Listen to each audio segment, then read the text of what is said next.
In dreams, Coleridge writes, images take the shape of the effects we believe they cause. We are not terrified because some sphinx is threatening us, but rather dream of a sphinx in order to explain the terror we are feeling. If this is the case, how can a simple account of such imaginings communicate the dread and the thrills, the adventure, anxieties, and joys conjured by last night's dream? I am going to attempt to do this all the same. Perhaps the fact that the entire dream consisted of a single scene will erase or ease this fundamental difficulty. It took place in the Humanities building at dusk. As often happens in dreams, everything was somehow different. Everything had been affected by a slight enlargement. We were electing people to committees.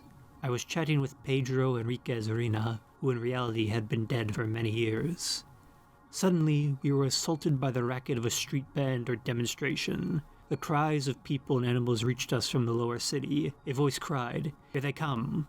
Then, "It's the gods!" 4 or 5 individuals emerged from the mob and took their place on the stage of the lecture hall. We all cheered, weeping. It was the gods, coming back after centuries of exile. The stage made them taller. They threw their heads back and thrust their chests forward in haughty acceptance of our homage. One of them was holding a bow of the kind no doubt required by the simplistic botany of dreams. Another made a broad gesture with his hand, which was a claw. One of Janus's faces looked apprehensively at the curving beak of Thoth. Stirred perhaps by our cheers, another one, I'm no longer sure which one, broke out in triumphant but incredibly harsh clacking, complete with gargles and whistles. From that point on, things began to change.